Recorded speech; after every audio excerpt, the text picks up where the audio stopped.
Here comes part 4 of a contract marriage with my boss. Sarah was stunned regarding this woman as a monster. She seemed so complex. From the beginning of their relationship, she had suspected that Charles didn't love her and maybe loved another woman, but she had no evidence. Equally, Charles' extravagant displays of affection had distracted her from her suspicions. However, today she was told directly by this woman that Charles didn't love her. This woman was dating Charles. Charles was cheating on her. What's more, it was consistent with Sarah's first instinct. Clenching her fists, Sarah felt devastated. She tried to keep calm and stared at the woman. "Why are you telling me this? Since you are Charles' mistress, we are now rivals. Do you think I will trust you?" Sarah was only able to mask her flurried mind by pretending to be stronger than she felt. She still didn't trust Charles. As long as there was any suggestion that he was unfaithful, she would no longer trust him. The reason why she didn't trust him was that Charles never promised her anything. He even dared not to answer whether he loved her or not. The woman sneered, "If you don't believe me, why did you come here? Didn't you come here to hear about his affairs? If you trusted Charles, you would never have come in the first place." Although Sarah was now panicking, she didn't want to show any weakness in front of this arrogant woman. Sarah sneered back and said coldly, "Bravado is useless. You think I would easily trust you? Who knows if you've come to destroy our relationship? You said that Charles loved another woman. Then who is his beloved woman?" The woman had not expected Sarah to be so sharp and resilient, and responded angrily, "You are such a stupid woman. Are you going to persist until Charles kicks you away?" "Ha ha!" Sarah laughed. "Yes, I suppose I really am stupid. So, in order to protect myself, I only trust evidence. Can you prove that you're not lying?" "Ha!" The woman's expression changed, showing her anger. "What evidence do you want to see? Photos?" "I'm so sorry. Charles protects his woman very well. He loves her, so he will protect her from people's harassment. As a matter of fact, the reason why his relationship with you is so high profile is that he wants to protect his true love. Therefore, once Charles publicly dates a woman, it means that he doesn't love her. Don't you believe me? Fine, just wait. This is Charles' rule. I'm not interested in any of that. What I need is evidence." Sarah smiled at her sarcastically, wondering if she knew how ridiculous she sounded. "You." The woman didn't know what to say, and maybe she had no evidence at all. Sarah raised her eyebrows and said, "Well, now that we've established that you don't have any evidence, why have you come here? What's your purpose? Is it just to destroy our relationship and then replace me?" The woman recoiled angrily and glared at Sarah. "I came here purely to tell you that Charles will never love you. Now you don't need to devote yourself to him, or you will be hurt. Don't be so ungrateful." "Ha ha. If Charles doesn't love me, then why would he love you? You said yourself that whoever loves Charles will get hurt, so why don't you leave him? I really can't understand your logic. You don't have to believe it. Charles really does have true love. And you are just a toy to protect her. Do what you want, but you will regret it sooner or later if you continue to stay with him." Sarah didn't want to talk to her anymore, so she stood up and sneered, If you want to ruin our relationship, please prepare yourself properly before trying. You are a stupid woman." Nevertheless, when Sarah went out, she was distraught. After a few steps, she suddenly felt so weak that she couldn't walk anymore. She sat down on the pavement at the roadside and stared out at the sky as it turned to dusk. Before she knew it, night had come, with the bright neon lights and bustling streets fighting against the darkness. In the street, Sarah noticed dozens of couples walking hand in hand, chatting happily. Why was everyone she saw so happy? It seemed as though only she alone could feel so sad and powerless. Although she pretended to be unmoved in front of that woman, she felt so helpless inside. The thought that lingered in Sarah's mind was that she had seen a picture of a beautiful girl in Charles' wallet when she had helped him pack his things up. The picture was of a girl with short hair, who was wearing a high school uniform and looked incredibly cute and pure. At the time, Sarah had thought that the girl was his sister or some sort of relative, so she secretly put the photo back in his wallet. However, when Charles came in and noticed that she was looking at his wallet, he was very quick to take it away. Sarah asked him who that girl was, but Charles seemed a little nervous and answered ambiguously, "Why do you ask so many questions?" At the time, she didn't take his embarrassment into consideration, but asked curiously, "Is she your sister?" When will you put my photo in your wallet? Charles smiled somewhat. Put your photo in my wallet? I can buy 100 wallets for you to put photos in. What a miser you are, Sarah said playfully. 100 wallets, is that still not enough? Do you want 1,000? Just as ID thought, women are so greedy. Charles made fun of her. Then they both laughed. Sarah didn't pay attention to any of it. She just didn't understand why Charles was unwilling to put her photo in his wallet but was okay with having his sister's photo in there. Thus, she became suspicious and upset, especially when she saw that Charles often peered at that photo. Now another woman, who said she was Charles' mistress, had appeared and told her that Charles was in love with someone else. Even if what that woman had said was untrue, Charles' infidelity was almost certain, and just this one point could be used to prove that Charles didn't love her. How could she not feel sad? Thinking this, she cried. Suddenly she felt ashamed to cry in public, so she took her bag and stood up to leave. At this moment, her phone began to ring. She took her phone out, only to find that the person calling her was Charles. Her phone was ringing. Looking at that familiar name, she hesitated to answer it. Now she felt terrible. If she answered the phone, she wouldn't know what to say. However, after hesitating for a while, she finally answered the phone. Hello, Charles. Where are you now? What took you so long to answer? Charlotte's tone sounded a little unhappy. On a busy street. What's up? Sarah answered, trying to mask her sadness. What's wrong with you? You don't sound very well, Charles asked gently. Nothing. Sarah wiped her tears, trying to calm herself down before Charles could know that something was wrong. Then, she calmly asked him, What's up? Couldn't I just be calling to say hello? Have you eaten anything? Are you hungry now? Charles could charm very easily. His tone was so kind and natural, as if he was talking with his familiar lover. I'm not hungry, she said. She was so sad that she couldn't stand the idea of eating and talking with him. This man was so dangerous and always played a trick on her. Why did she still expect anything good from him? Calmly, she said, If there is nothing you want to say, then I'll hang up. I have something to do now. It's so late now. What do you want to do? Where are you? The entrance to the pedestrian street? Wait for me. I'll go there right now, commanded Charles. Sarah tried to hold back her tears and said, Fine, have it your way, and hung up the phone.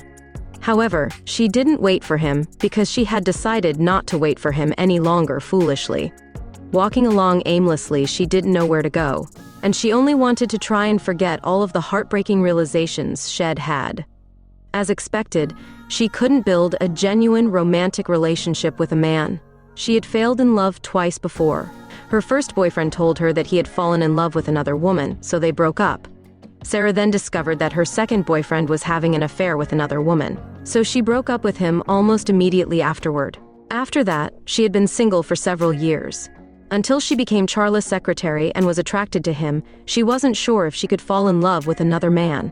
As for Charles, though, she really loved him. She was naive in her first relationship and disappointed by her second one. Therefore, she didn't cherish those two loves because, at the time, there were so many trivial things that seemed to govern them. This time, however, she was determined to get along well with Charles and had even considered marrying him and having a child. Unfortunately, Charles was a playboy. Even if he was affectionate, it was impossible for him to fall in love with her. Maybe the reason why he was with her was for some unknown purpose. Sarah began to question herself. Did she still wish to be the owner of Charles' heart? She laughed at herself, suddenly smiled, and cried again. Noticing the gaze of passers-by, she lowered her head, wiped her tears, and left quickly. Just after turning the corner, she felt someone grab her by the wrist. Turning around, Sarah found that the person who had stopped her was Charles. He appeared to be anxious, and his eyes gave away a sense of anger. "Didn't I tell you to wait for me at the entrance?" Charles said sharply. "Why are you leaving alone?" After pausing for a while, he realized that Sarah was crying, so he softened his voice. "What's wrong? Why are you crying? What's the matter with you?" Sarah shook her head. Nothing. She didn't want to say anything. Although inside, she felt terrible, she still didn't want to let him know. Holding her shoulder, Charles stared at her for a while and asked gently, "What happened? Tell me, I can help you. I can protect you if you're in trouble." Sarah wiped her tears and said helplessly, You couldn't help me solve this, Charles. If you were able to solve it, I wouldn't be feeling like this at all. What? Sarah paused, trying to think of an excuse. Nothing. You can't help me. She sighed silently. It's your sister. What else can you tell me? I can't help you if you don't tell me anything. Why are you so sure that I can't help you? After thinking for a moment, Sarah finally argued, Even if I tell you, are you sure you can help me? Charles looked at her, shocked. Assertively, Sarah said, Don't ask me any more questions. Give me some space. Finally, Charles stopped questioning her. They walked along the road. After what felt like a very long time, Charles said, Sarah, why don't you trust me? Sometimes, even when I'm with you, I still feel that I can't get close to you. Sarah looked at him and answered, It is not because I don't believe anything you say. I just want to protect myself. I have been hurt before, Charles. If I can't be sure that you love me, how can I possibly trust you with all my heart? Besides, Charles, you don't exactly treat me sincerely. Why are you so angry today? Charles retorted. Well, can you honestly tell me whether there is another woman in your life? Sarah stared at Charles. Her words made Charles laugh. He didn't know.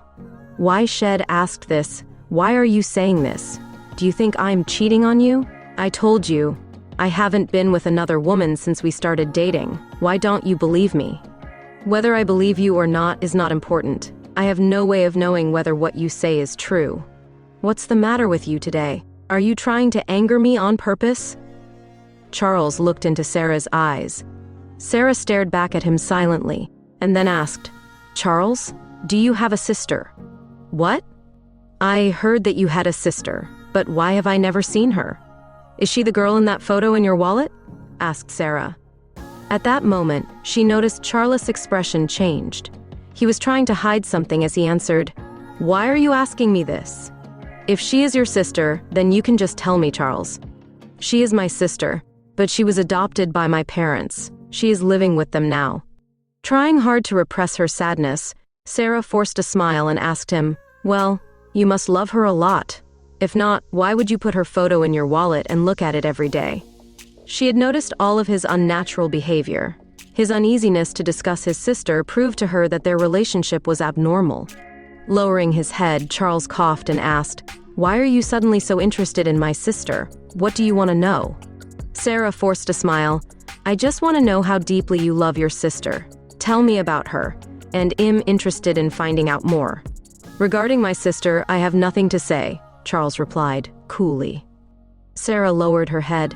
You have never said anything about your family, whereas I have told you about my sister, my childhood, even my dead parents. Why do you never mention your family? Charles, you are not honest enough. She raised her head and looked at him softly. Charles paused for a while and then answered, We'd better move along from here, and then we can talk in a quieter place. As soon as Head stopped speaking, he began to walk away.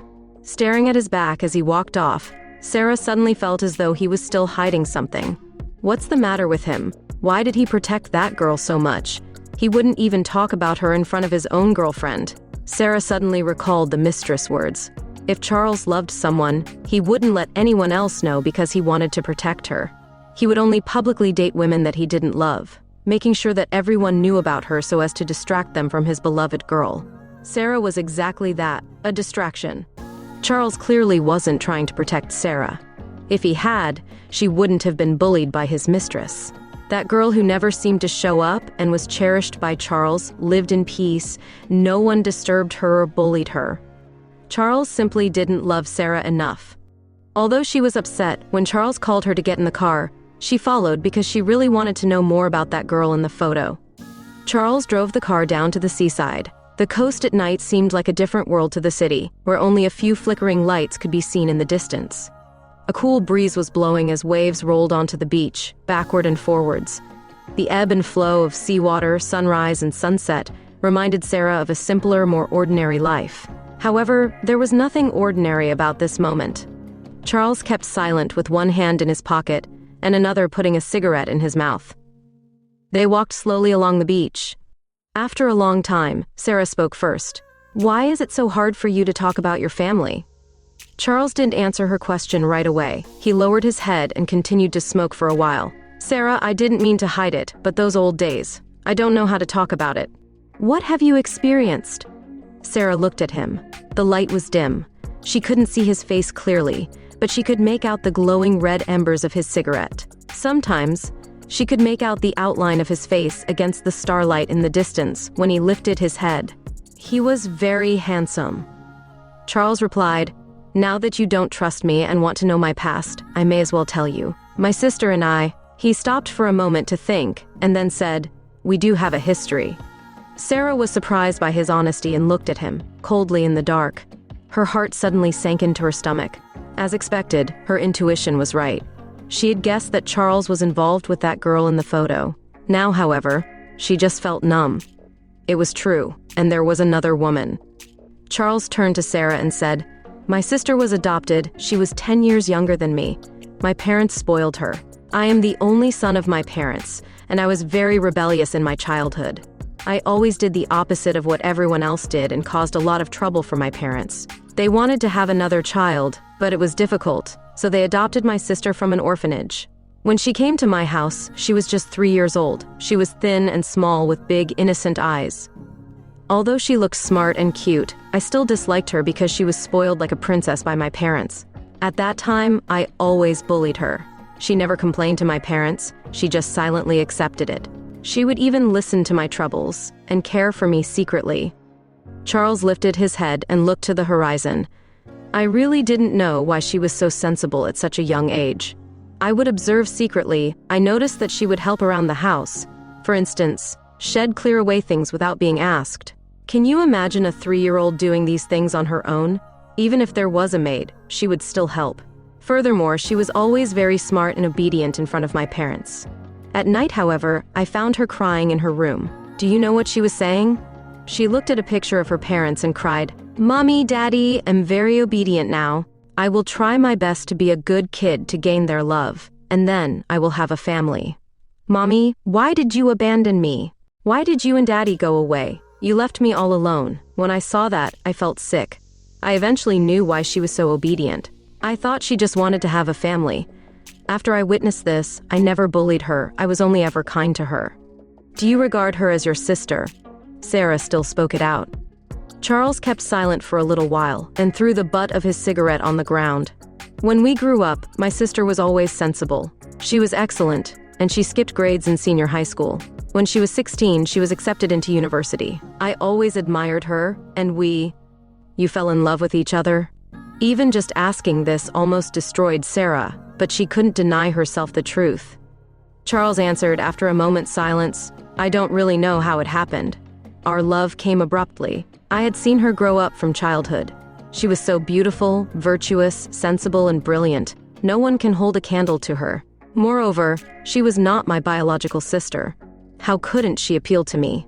She also loved me, and I had never truly experienced that before. When she was admitted to the university, and on the day when she was celebrating her 16th birthday, she called me and we met for a while after the party had finished. At that time, she told me, 'Brother, I've realized that I like you. What should I do? I know that it's taboo, but I can't help loving you. What should I do? How can I extinguish this thought?' At the time, she was so sad, unaware that I was so happy. My beloved girl, my beloved sister, she loved me too. She was usually so sensible and tolerant, so I had never expected it, but she had finally given in and said it. I had wished for it for a long time and hugged her without even thinking of what was to come." Charles continued, "I told her, 'We are not related by blood. Everything is okay. I like you. Go out with me.' Emma was frightened. She had not expected me to suddenly show my love for her. At first, she wanted to refuse, but I continued to persuade her. 'We are not siblings. Why can't we be together if we love each other? Why should we care about what others think? Will we ever be free if we need to care about what others think whenever we do something?' I didn't know whether she was convinced or not. She cried for a while, then accepted me and tightly hugged me. I remembered that day forever. Since that day, we knew each other for what we really were and began to date secretly."